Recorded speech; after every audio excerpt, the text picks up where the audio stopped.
बाहेर मोराजकर साहेब आलेत, ते म्हणाले की परशू दादांना बोलवून आणा म्हणून. परशूशी काय काम आहे त्यांचं? मी आज इकडे आख्यान लावणार आहे, अमृताच्या अपहरणाचं आख्यान. एखाद्या पेशंटला आपण जर एखादं औषध देत असलो तर त्या पेशंटला बरं वाटल्यानंतर आपण ते औषध बंद करत नाही ना मामा? सत्य समोर आणण्यासाठी तुम्हाला जे हवं ते तुम्ही करा, मी त्याच्या आड येणार नाही. आता जे काय होणार आहे ना त्याची फळं आपल्यालाच भोगावी लागणार आहे. जे काही होईल त्याला सामोरं जायचं. आणि मी कायम तुमच्या बरोबर आहे.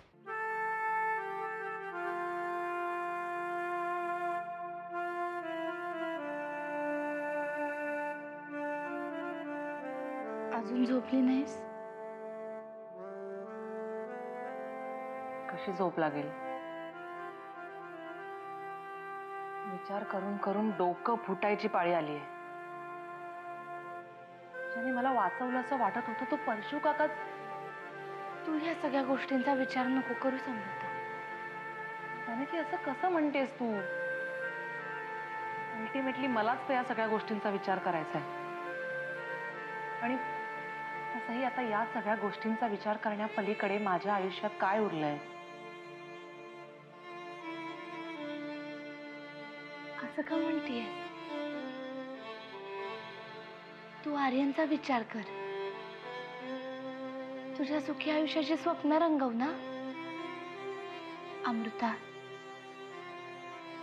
तुझ्या सुखी भविष्य काळाचा विचार कर. कारण की माझा भूतकाळ, वर्तमान काळ, भविष्यकाळ सगळं अंधारातच आहे. आर्यनने पण मला अल्टिमेटम दिलंय. म्हणजे मी जर बाबांशी पूर्वीसारखी बोलायला वागायला लागले तरच तो माझ्याशी बोलेल.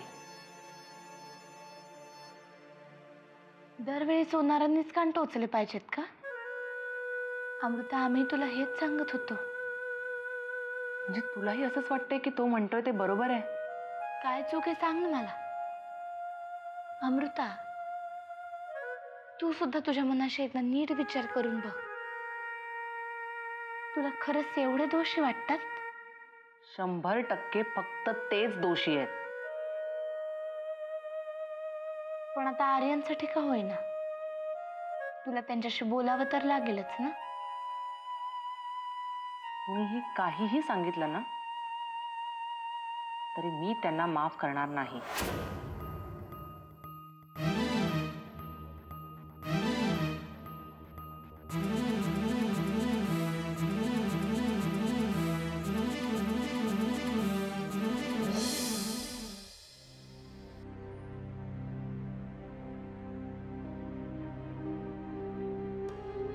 नरसिंह, या सगळ्या झाल्या प्रकाराबद्दल तुला काय वाटतं? मला काही बोलायचं नाही आतेबाई. अरे, त्या मोरासकरांचा काहीतरी गैरसमज झालेला दिसतोय. मागे पण परशूच्या बाबतीत त्यांनी अशीच एक चूक केली होती. त्यांच्या चौकशीच्या आड मी येणार नाही असा शब्द दिलाय. नरसिंह, परशूचा भूतकाळ आपल्याला सगळ्यांना माहिती आहे आणि आता तो एकाएकी खूप सुधारलाय असंही माझं म्हणणं नाही. पण तरीही आपल्या पुतणीचं अपहरण नाही करणार तो. नक्कीच नाही.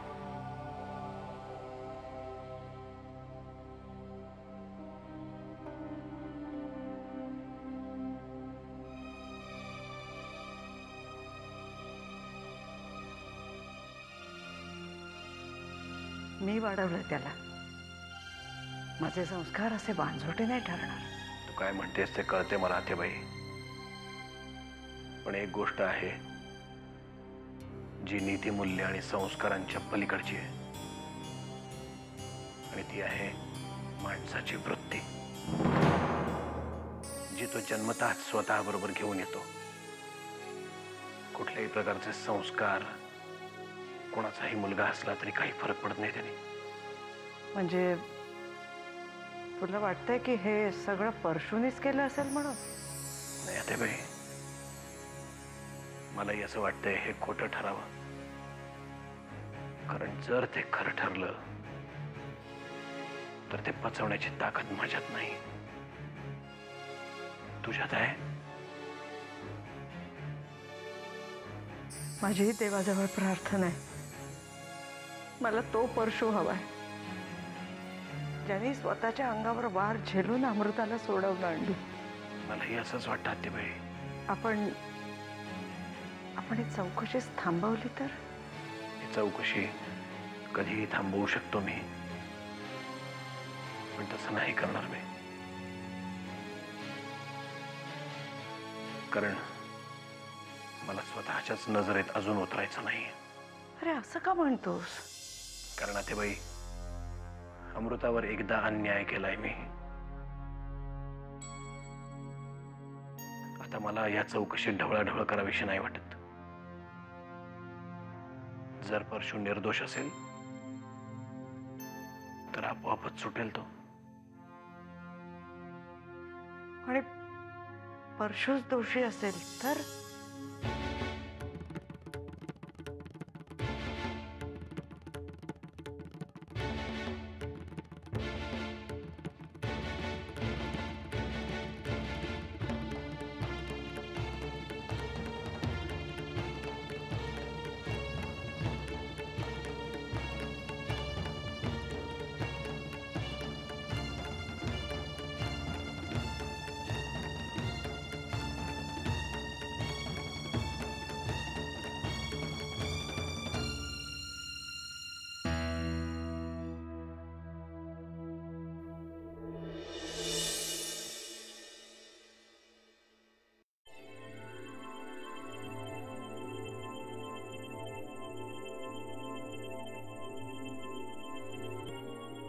अमृता,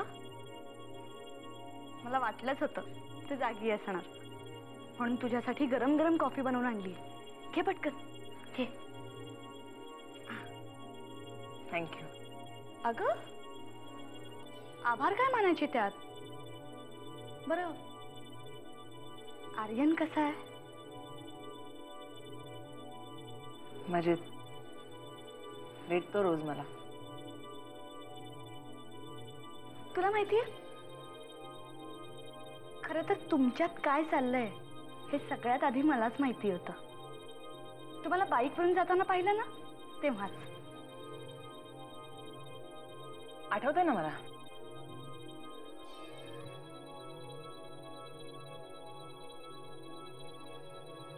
अमृता, मैत्री करायचीच असली ना तर आपल्या बरोबरीच्या मुलाबरोबर कर, असंच म्हणाली होतीस ना? काय ग, हे अशा गोष्टी बरोबर लक्षात ठेवतेस. बरं ते जाऊ दे. लग्नाचा विचार आहे का? नाही, आणि जर का तसं असेल ना तर माझा तुला पूर्ण पाठिंबा आहे. त्याची काहीच गरज नाहीये. माझी मी समर्थ आहे.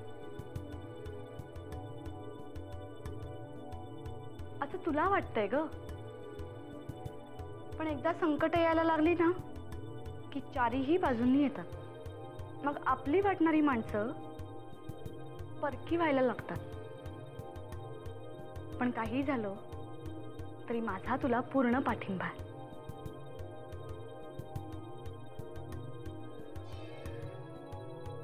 काकू, तू कॉफीच्या मग साठी थांबलीस का?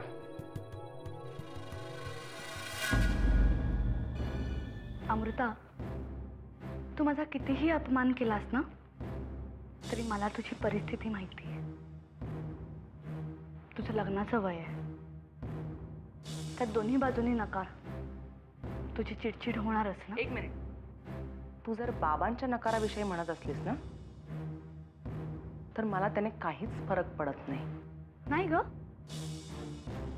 मला भाऊजींची काळजी नाहीच आहे.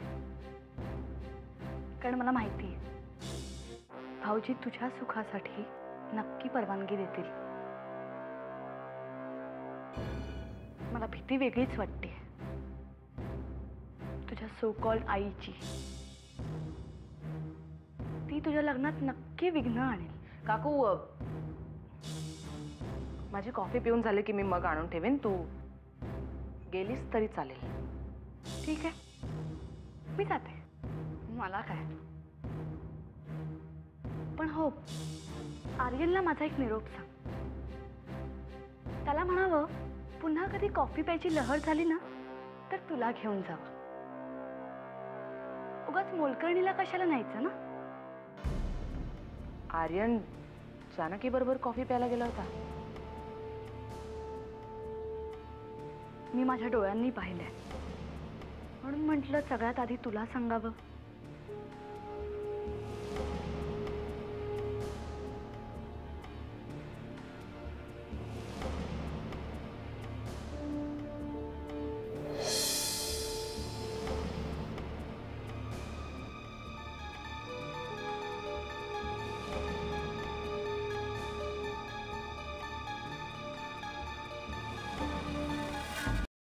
मी सांगितलं होतं ही चौकशी थांबवा.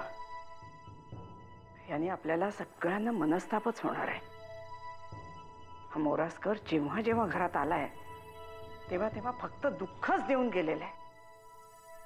आत्या, अगं असं कसं म्हणतेस?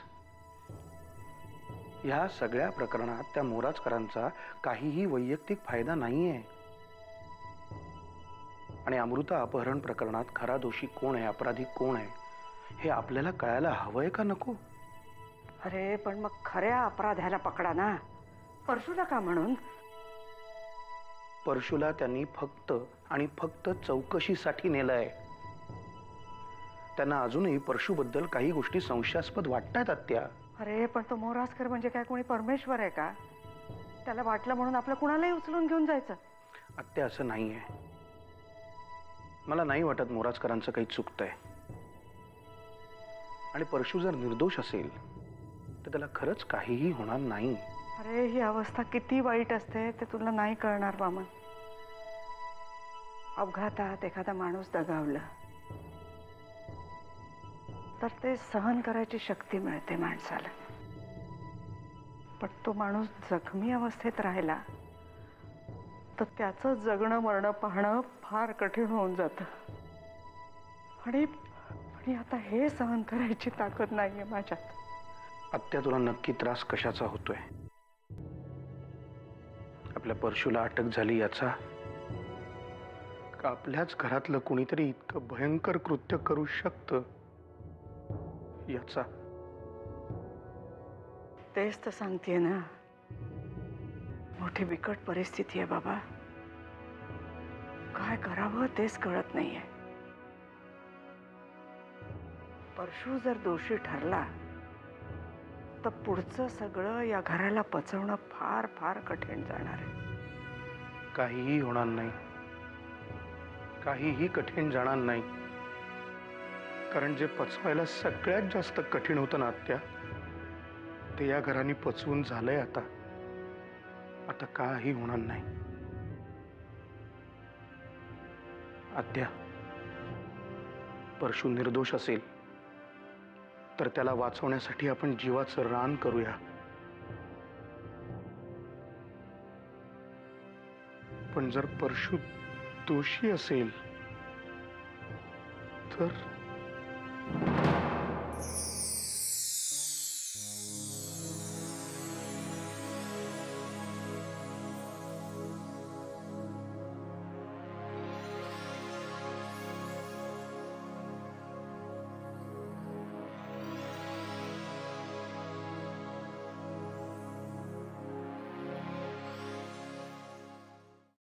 अजून देऊ?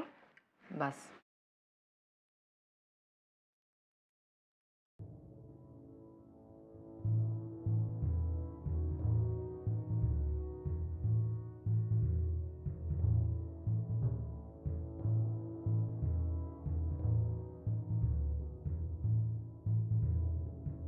शहापूरला एका वीज निर्मिती प्रकल्पाचं उद्घाटन आहे, तिथे जाऊन येतो.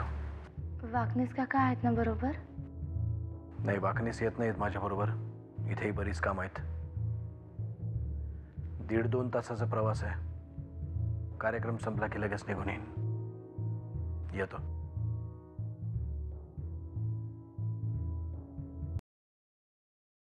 येतो अमृता.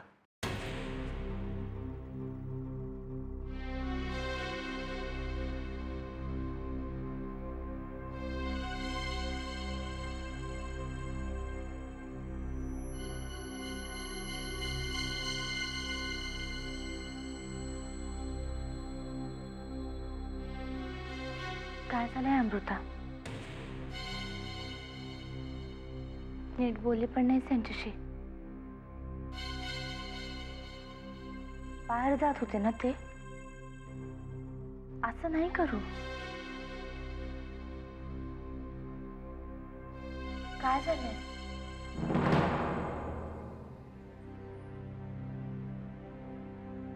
जानकी, तू आर्यन बरोबर कॉफी प्यायला गेली होतीस? तुला कोणी सांगितलं? ते महत्वाचं नाहीये. गेली होतीस की नाही? नव्हतं गेले. तो म्हणत होता चल म्हणून. खरं तर त्याला निमित्त हवं होतं तुझ्याबद्दल बोलण्याचं. तुला कोणी सांगितलं? जानकी, मी तुला जाब विचारत नाहीये, पण आपल्या घरातली काही माणसं कशी आहेत तुला माहिती आहे ना. उगाच नको त्या गोष्टींचं गॉसिपिंग होतं. तू नको लक्ष देऊस त्यांच्याकडे.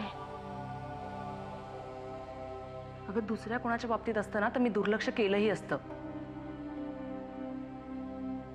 पण तुझ्या आणि आर्यनच्या बाबतीत कुठलीही फालतूगिरी मी खपवून घेणार नाही. अहिल्याताई बोलल्या ना तुला? जानकी, अगं ते महत्वाचं नाहीये. मी काय म्हणते ते लक्षात घे. आणि मला तुझी काळजी वाटते म्हणून बोलतेय मी हे.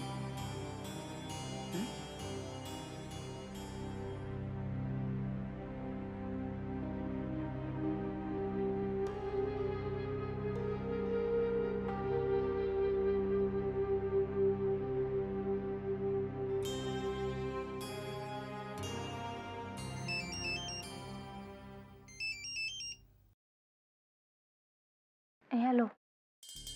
हॅलो. तू थोडा आधी फोन करायला पाहिजे होतास. अमृता पण होती माझ्या बरोबर. नाही नाही जानकी, मला अमृताशी नाही तुझ्याशीच बोलायचंय, म्हणूनच फोन केलाय. बरं जानकी, आज ना मला देवळाजवळ येऊन भेट. नाही आर्यन, तुला जे काही बोलायचं असेल, तुला भेटायचं असेल तर तू इकडे ये. आमच्या घरी तू कधी येऊ शकतोस. जानकी, अगं तुझ्या घरी येऊन तुझ्याशी बोलायला माझी काहीच हरकत नाहीये, पण ना मी अमृताला सांगितलंय की तिने एक गोष्ट केल्याशिवाय मी त्या घरात येणार नाही. आणि हे बघ, आज मी तुला काही कॉफी प्यायला वगैरे बोलवत नाहीये. काहीतरी महत्वाचं काम आहे म्हणूनच बोलवतोय. मला अमृताबद्दल बोलायचंय तुझ्याशी. जानकी, खूप महत्वाचं काम आहे. हा, हे आणि आज आपण भेटतोय हे प्लीज अमृताला कळता कामा नये. 11 वाजता देवळाजवळ भेटूया. Okay, bye.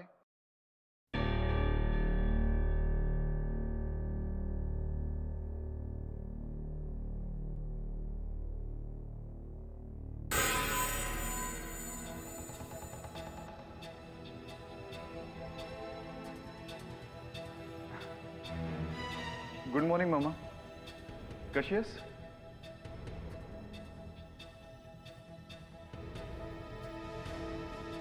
आर्यन, तू जो काय खेळ मांडलास ना तो थांबव.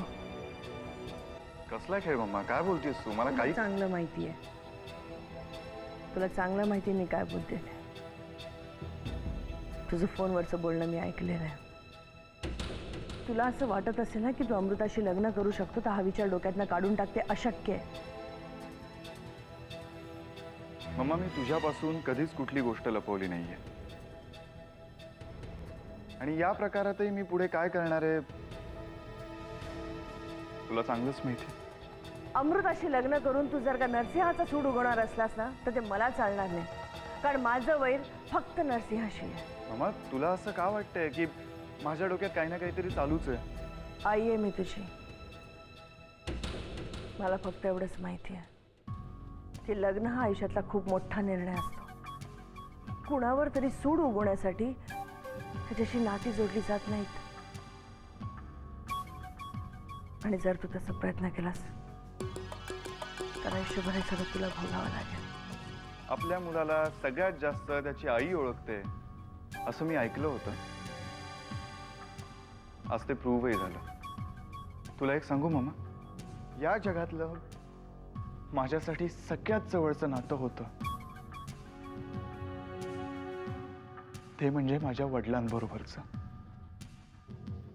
आणि आता तेच नातं तुझ्या बरोबर आहे.